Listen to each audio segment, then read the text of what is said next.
I am a mom of 3. My oldest daughter Gracie is from my first marriage. She's nearly an adult.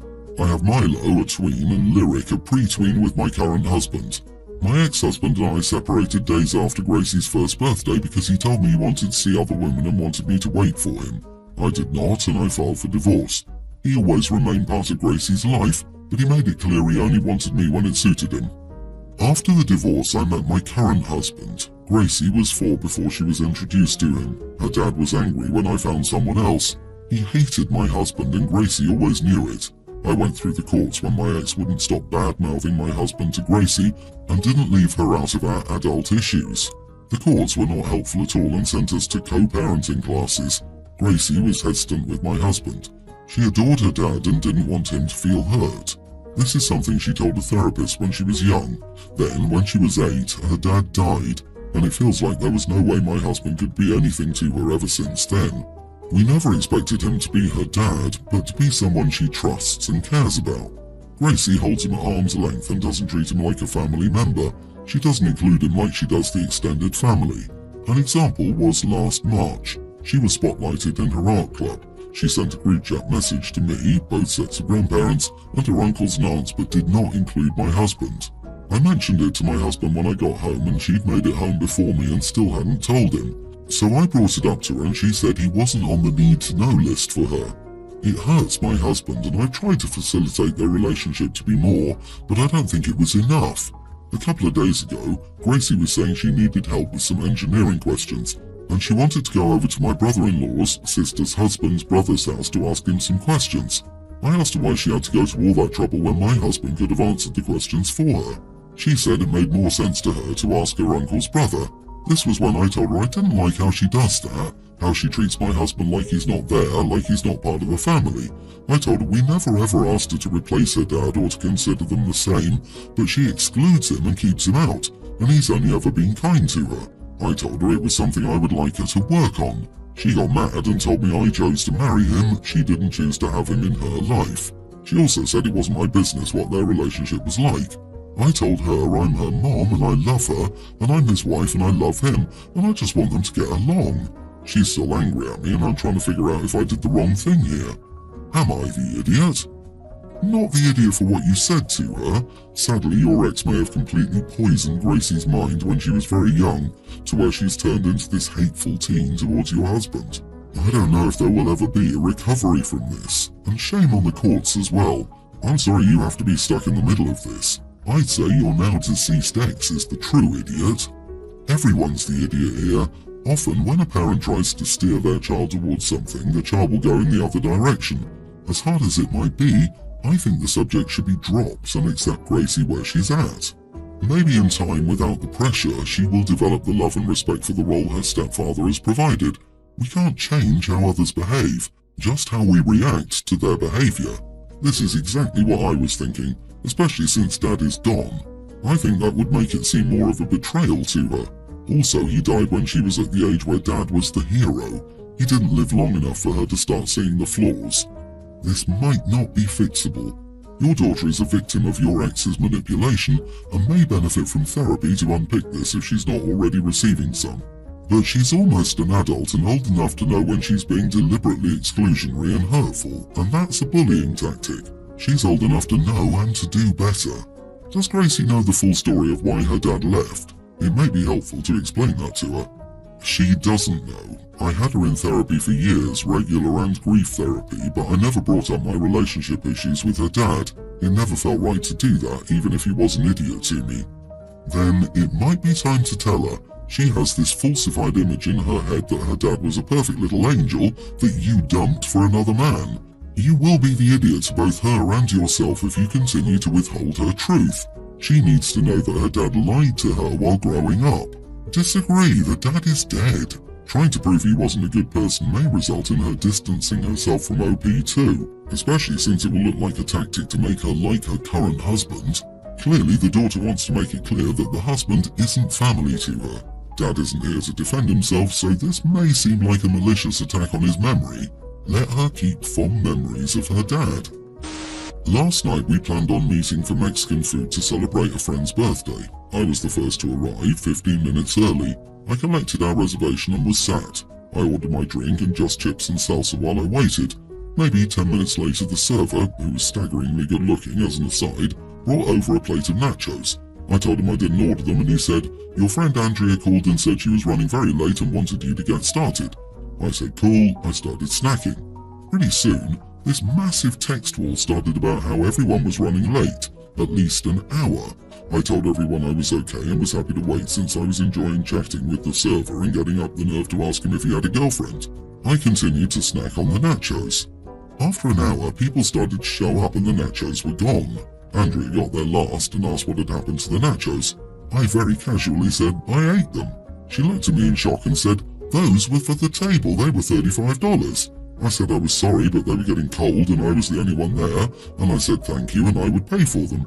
She said she'd already put them on her credit card when she called. I said I would gladly buy her drinks. Then, in this very cranky, "Well, I can't drink, I'm pregnant, and this isn't how I wanted to announce it," so the pregnancy announcement changed the subject.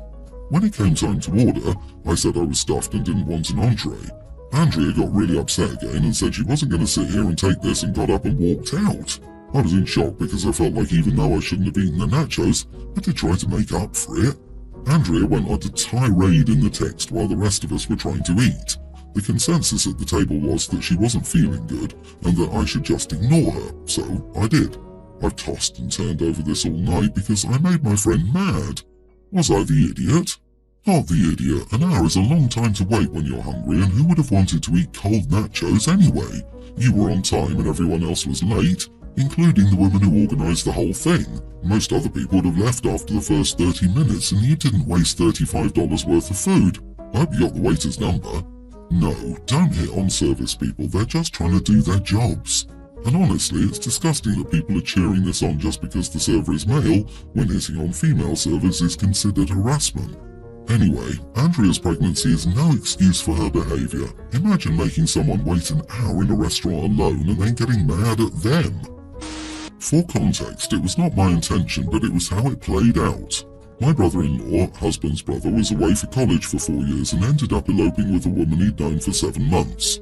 None of us knew her, not that it mattered, but we met her for the first time a few months ago. She seemed pleasant, a bit shy, which is to be expected, and a bit rough around the edges. No big deal at all, but just like fidgety, darting her head and looking behind her shoulder like someone was standing there when no one was. We found out a few weeks later that she has bipolar, unmedicated, so her behaviours absolutely made sense. I'm an RN and a social worker and I also have bipolar, but I'm medicated.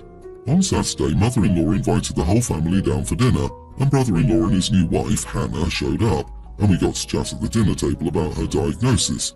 She brought it up, not me, but she knew I knew about it, so it started a small talk, I believe. Well, it didn't take long for her to dive deep into this conversation, using her arms and hands to talk, getting a bit loud. No problems, the family is loud, so she fits right in. But then she became angry over nothing, started saying stuff like, "It absolutely repulses me that people without bipolar try claiming they're manic when mania is strictly a bipolar thing." I wasn't rude by any means, but I corrected her quietly and said, actually mania comes in all forms and is not limited to bipolar disorders. She immediately said I was wrong, that her doctor told her that it was a strictly bipolar thing, etc. So I just stood firm and said, "He's wrong," and even pulled up my medical ebook to show her the paragraph that speaks on mania and everything that can cause an episode.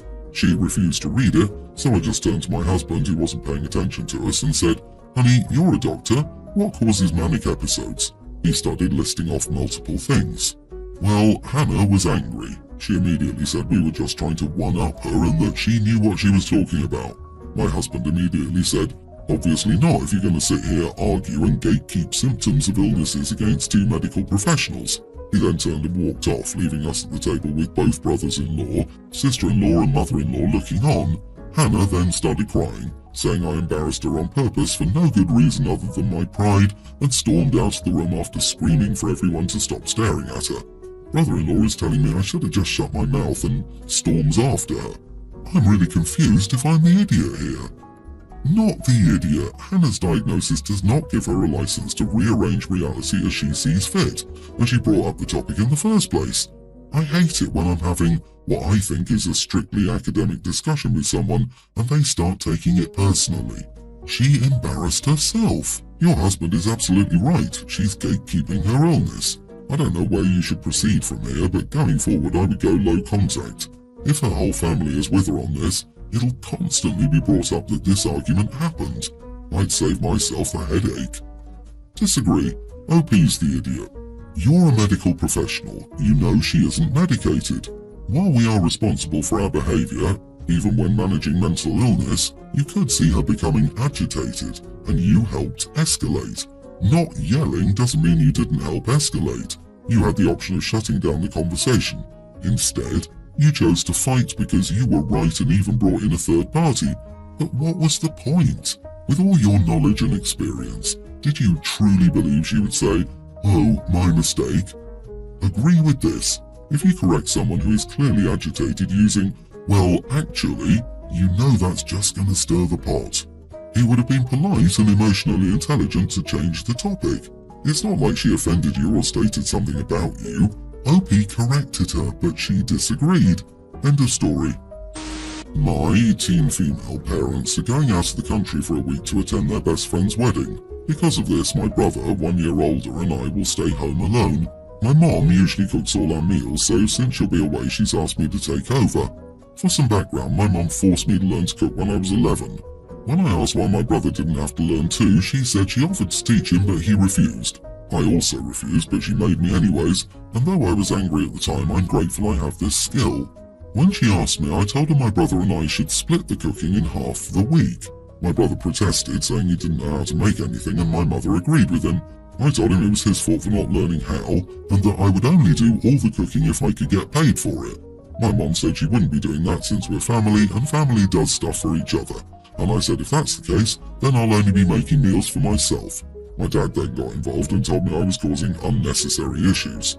Look, I get it if my brother was 5, but he's literally older than me. Shouldn't he be taking care of me? My family doesn't seem to agree with me, so I'm wondering, am I the idiot? Not the idiot. What's your brother going to do when he moves out? Just make enough food for yourself. I'm dying laughing at the thought of someone who is a mid-teen and can't sort a meal for themselves. The dude should be in hospital care if they are actually that incapable of taking care of themselves. Good for you for standing your ground in this unfair situation. I feel there are 2 ways you could resolve this. Just cook for yourself, your brother will figure out how to feed himself eventually. Or, say you will handle all the cooking if he handles all the cleaning while your parents are gone. It's the better deal in my opinion. Or, malicious compliance, only cook stuff he dislikes. You are, after all, doing what you were told. I'm sorry, OP, your mom probably wouldn't admit it, but it seems glaringly obvious that she insisted you learn to cook because you're female and didn't force your brother because he's male. Also, I guess this is all legally okay, but personally, I wouldn't leave 2 mid-teens at home alone for an entire week to parent each other. Sounds like a terrible idea overall. I, 28 male, have a sister, 30, in the National Guard, and 2 months ago she came up to ask me if I could watch her dog over a deployment that would last about a year. She originally wasn't going on it, but some of her unit got in a car accident that resulted in 2 dying, and the other being medically discharged, so now she has to go. Now, for the asking, I could have theoretically taken her dog and helped her out. I have a dog, and I know it would have taken some work to get them into a pack kind of situation, but quite frankly, I didn't want to. I have the time, but I just didn't want to, and that should be a valid reason all on its own. So my sister rehomed her dog and told my family about it. Nobody's really mad at me, but they say overall it's just not a great situation. So it's been about a month and my sister is now deployed and was talking about it in our family chat, but she's still upset over it. I tried to tell her that it was okay and that her pup was in a better place and will be taken care of by her new people. She got quiet and the family chat moved on. My dad made a yikes face, and after we concluded, he told me that what I said wasn't okay. It wasn't fair for me to do that because it's not my fault for not wanting another dog temporarily, but family helps family, and realistically I had no place to say what I did. He said I'm not allowed to speak about pet ownership in the chat and called me an idiot. So, am I the idiot for telling my sister her dog is in a better place? Of course, you are the idiot. JFC, I'm autistic. I literally have a diagnosis of struggles to understand social norms, and even I would never contemplate saying something so casually cruel or thoughtlessly hurtful. Your sister didn't rehome her dog because she was a bad pet parent or because her home wasn't a safe, loving or supportive place for her pet. She rehomed a deeply loved pet because she literally had no reasonable alternatives, and it was the only loving thing to do for this creature that she cared so deeply about. To find it a good new home herself rather than surrender it to a shelter where she couldn't be sure of its long-term prospects. And worst of all, she had to do it while grieving the deaths of 2 fellow guardsmen and possibly the serious illness and injury of another. I cannot imagine the stress she's under. And you looked at her under these circumstances and you thought that the kind and supportive thing to do or say was to suggest, not that she'd done the best she could in impossible circumstances, but that her beloved canine family member was actually better off without her, in someone else's home. Just wow. Of course you're the idiot. You owe her a huge apology. I had all the capacity to help my sister care for her beloved pet while she was deployed but couldn't be bothered to, then took a massive heartless verbal dump on her because she misses him. Are you always this tactless? Jeez. The dog is not in a better place. You just told your sister that she was a bad pet owner, and it's good that she lost her pet. And yes, your sister will be upset at you about this for pretty much the rest of your lives, so figure out why and what went wrong. Do not pull a surprised Pikachu face when you need an emergency babysitter, your car broke down, you got in an accident, etc., and you need to borrow one ASAP and can't wait on insurance. You're visiting and would like to stay at her place, or you get in an accident and need physical support. Because frankly, she'll tell you that she has the time and could, but doesn't want to.